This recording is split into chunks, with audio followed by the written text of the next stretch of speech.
last week on our show, we talked about it was kind of a sidebar conversation about what would be the best guard to kind of pair Maxey with.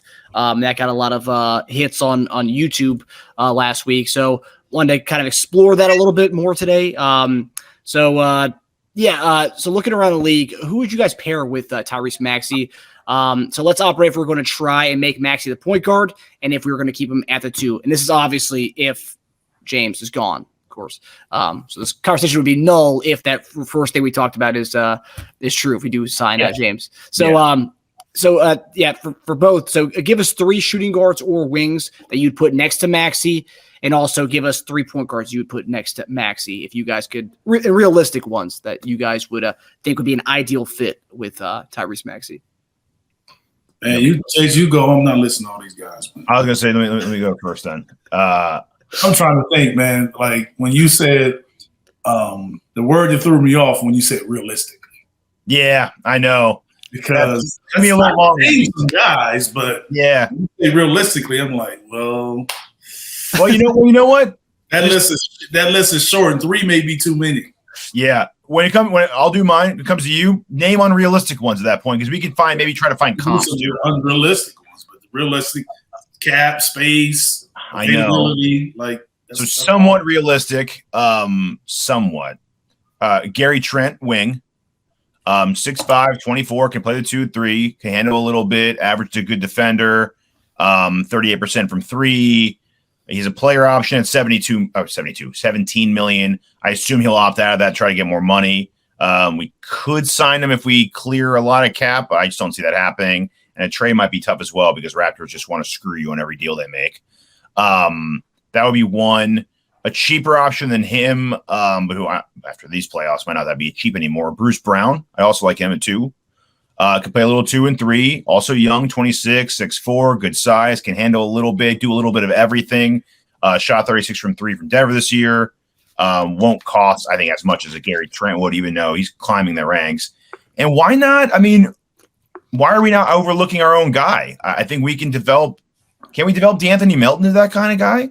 He's young, 10 points a game last year, 39% from 3 last year. He plays defense. He's not big at 6'2", but he's long. So he can guard some of the bigger guards out there. I just think we're completely overlooking him as a possibility. Those are my wings. Do you want me to go to point guards, or do you want to name some unrealistic wings? Is Gabe Vincent a free agent? Yes. Yeah. That's one guy for me. I cheated and put him on my point guard list. That's one guy for me. That's a good one. Yeah. I mean, he's playing this way. He ain't going to be that cheap anymore, though. He's still young, 27. My only problem with Vincent when I was doing this was, are we going to get like the regular season Vincent? Or are we going to get like borderline, like elite performer in the playoffs? Regular season Vincent. Just not elite, just not averaging 14 and 4 on 41% from 3. You mean he can just be a playoff guy and not a regular season guy?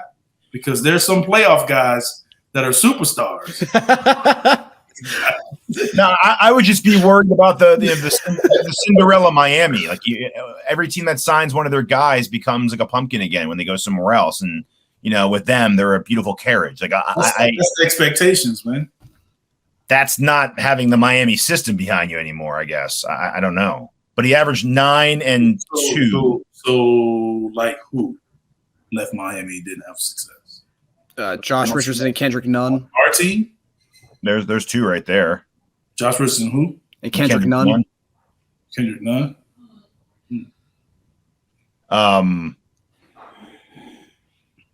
Kendrick Nunn, where did he go? The Lakers? Lakers, yeah. Lakers, and then Wizards. Yeah, that's also not fair, right? Lakers, like, come on. Nunn deserves another shot. But Nunn was very Gabe Vincent-y a couple of years ago. Everyone was really big on him. He looked good. He did look good. I think didn't Tyler Johnson even look good for Miami at one point? Mm-hmm. Yeah. That's another guy. And he's 2 years later, he was out of the league. Maybe it's not the players. Maybe it's the coaching. Yeah. Well, I mean, coaching on the other side, and then you have the coaching on the gap between the coaching on The development. I'm just saying the development. I'm just saying. It's a culture. The Heat have a culture and development. You don't hear about all of that craziness, what guys have to do, the responsibilities and everything they have to do. Some people excel in that. Then you get outside of that, and sometimes those restrictions and all those things that helped you, maybe it was hard, but it helped you get to the point where you're at, and now all of a sudden that's gone, it does impact guys. Yeah. So it's not necessarily the play. Sometimes it's the culture. But I do know that I coached against Gabe Vincent before he ever went to Miami, and he was shooting and scoring better than he does now. That I know. Yeah, I think he fit well next to Maxey too. How tall is Gabe Vincent? 6'4". He's listed at 6'4". No, he's not 6'4". I don't remember him being much taller than me. He's 6'3", 195. Yeah, that's what I'm saying. I didn't remember him being much taller than me. 6'2", 6'3". 6'4". Okay. No, I didn't see that. Yeah, no, he's 6'3", 195. That was a different website that said that. This is a Basketball Reference. You guys raised concerns. I mean, I know Van Fleet's a little bit smaller than Gabe Vincent, but you guys raised concerns about that being kind of too small of a backcourt. Would Gabe Vincent and Maxey be a small backcourt, or no? Two guys who are 6'3" plus, just like Melton and Maxey. Yeah. I mean, the reason why I would say, I just feel Fred is smaller than he plays. Mm-hmm. Yeah. And I think Gabe's a little bigger than he plays. He almost plays like a 5'10" guy. You know what he plays? Like he seems small to point guards, not just off guards. Yeah. Yeah. Yeah, he was when we were targeting him in that series, the last series against them. That's what I'm saying. Like he was gimpy for everyone that says, "Oh man, he was terrible when we played against them." He had an injury, but he's also nicked up a lot too, so that's not helping him. Yeah. I like him. I just like him I like Fred. I just like Fred with a bigger guy. Mm-hmm. Yeah, that's why he fits so well with Gary Trent. I think just with a bigger. It was a good It was a good mix. Another smallish guy I made note of, a point guard on the cheaper side, Trey Jones of the Spurs. Smaller side, 6'1". He's 23. Finished off the season well with the Spurs. He averaged 14 and 8 over his last 13 games on 39% from three. I wouldn't take that over Melton. I just stay with Melton instead of that because I think Trey is just a point guard. Yes. That's if we're saying Max is a 2, we need a 1, and Melton's still going to be our 2 off the bench. But isn't Trey's brother a better option? Yeah, they tied him down. They tied him down for a few years last year in free agency. When they got rid of Melton, I think they kind of chose between those two. You wouldn't go get Austin Reeves? Is he not a free agent? He is. How realistic is that? I think he's talking about getting paid out of the playoffs. He's gonna. They're talking about him getting like Tyler Hero, Jordan Poole money. Well, he can't get that much. No, I'm saying he can't get it this year. He doesn't have bird rights. What would be his max contract right now? Do you know? I mean, his max that the Lakers can give him? Or his max? I mean, the other team can give him whatever their salary cap allows. Whatever the maximum is for a 2-year player. So Lakers can only offer him up to a $51 million contract across 4 years under the current structure. Yeah. They can match a deal, but then I think that 3rd year or something, the salary takes off. But somebody else will have to give him that deal, and then they can match it. But they can't offer him that deal. Max he can get from another team is double that at $100 million. Yes. That's the one he wants. He wants like 4 years at 100, I think. So he wants somebody to give him that deal, and then the Lakers match. The Lakers can match it. Yeah, exactly. So that's what his people want, at least. So either way, I don't think I think that's why the rumor came out that the Lakers are going to match him up to $100 million because that's all they can do. Yeah.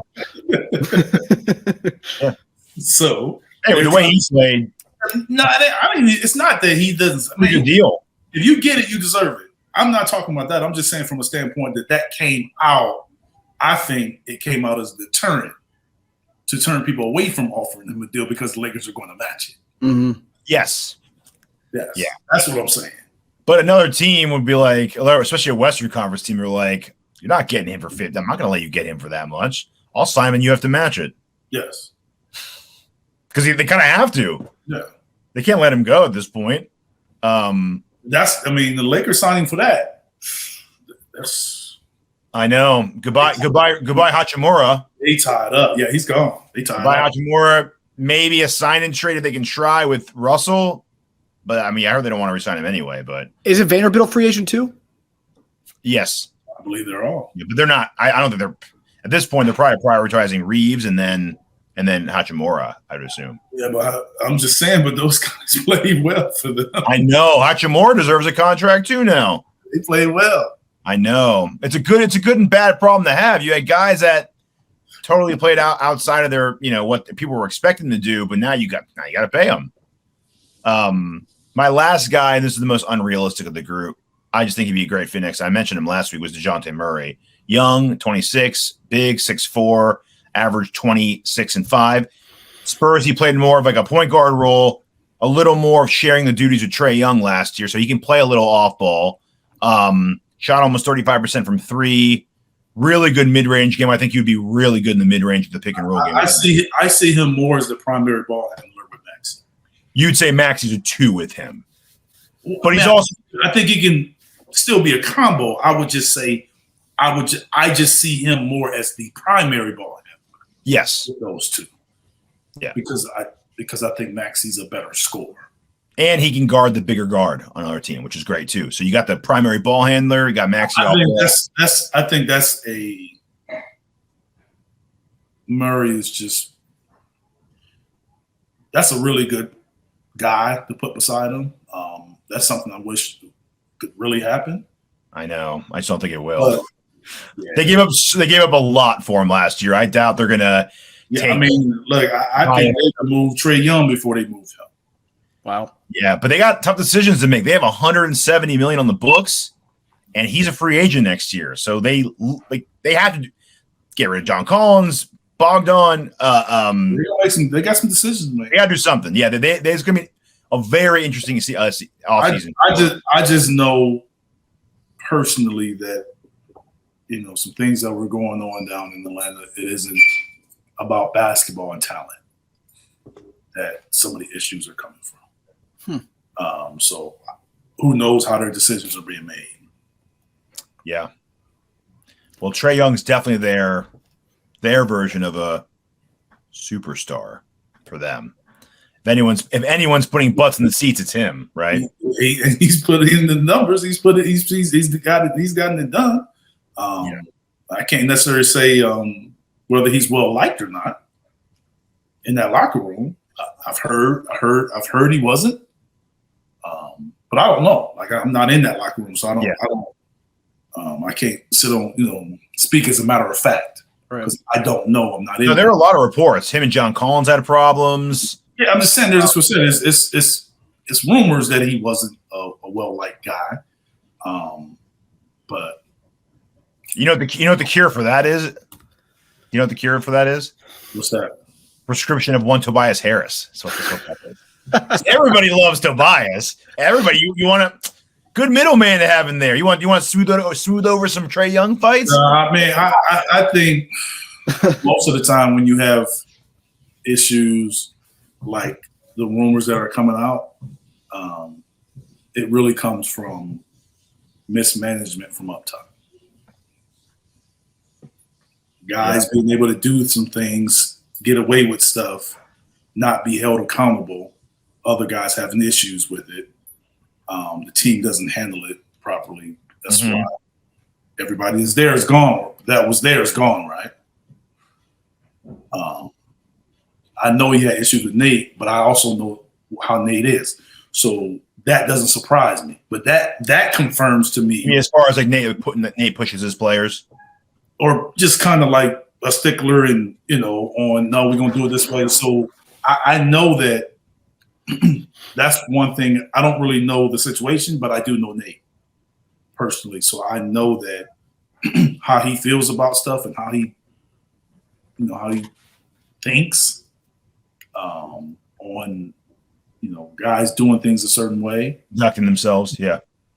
and so I think that it was, in my opinion, it was someone above Nate and those guys, or that allows guys to do what they want to do, and some people aren't held accountable because it's. And the reason why I say that is because they had success. Yeah. He had success, and you still got these issues. So to me, it wasn't a basketball thing.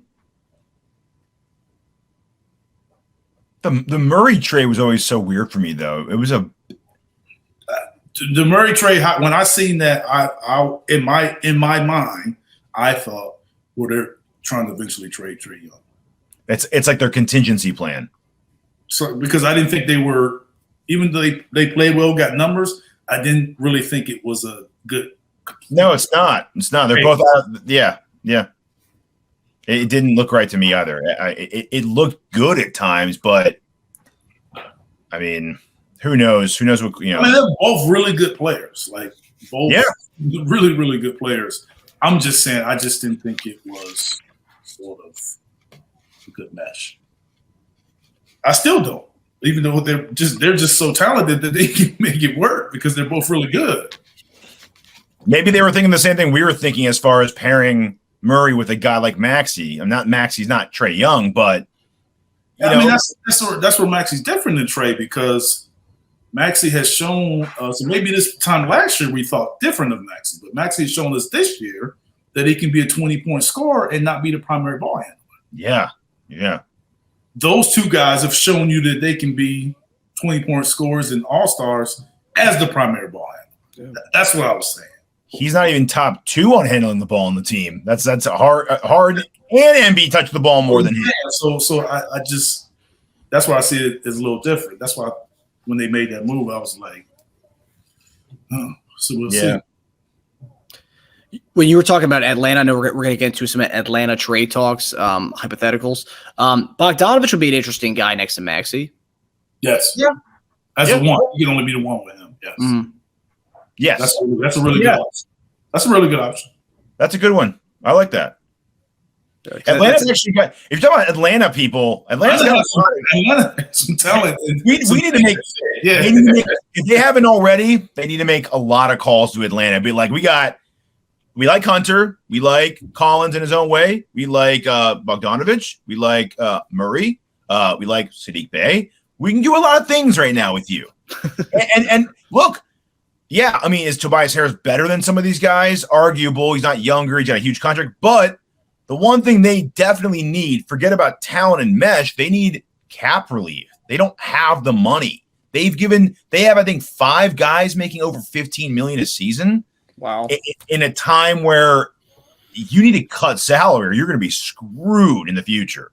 So, again, this is not only a very interesting offseason for a lot of teams to get their books in order before all these new rules come into play, specifically for Atlanta. Like their top for next season, their top 1, 2, 3, 4, 5, their top 6 salaries for next season are 40, 25, 20, 19, 18, and 20. That is 6 guys making 18 or more. Like that. That's crazy. That's crazy. I had someone tell me it was a quote about Atlanta when Atlanta didn't have the year that they had. And they were like, well, what happened in Atlanta? And then the quote was, they all got paid. Mm-hmm. So he's still one guy to pay. Murray still has to get his contract. So that's his third one, right? Yes. This will be his third. Yeah. Because he's a bargain. $18 million for him is steal. That's why they probably gave us so many picks for him, because it was cheap for his talent. But yeah, man, I can't wait. Atlanta's going to be doing stuff this offseason for sure. Mm-hmm. And people were throwing their name in the whole Jaylen Brown sweepstakes. It's like, what? So their cap could go up to what? I mean, yeah, they're going to match it, but you're going to have you're gonna have a $40 million player, you're gonna have a $60 million player, you're gonna have a $25 million. He's from Atlanta and lives there too, so that's where that's getting some of that. Oh, that makes sense. Put some skin in the game right there. Yep. Makes sense. Yeah, it's gonna be interesting. And plus, I mean, the new coach hire mid-season. I mean, he's probably has certain ideas with the team. Because he hasn't really had a chance to do anything with this roster. So I mean, he's also gonna have a say in the roster. Yep. Yeah, it'll be interesting.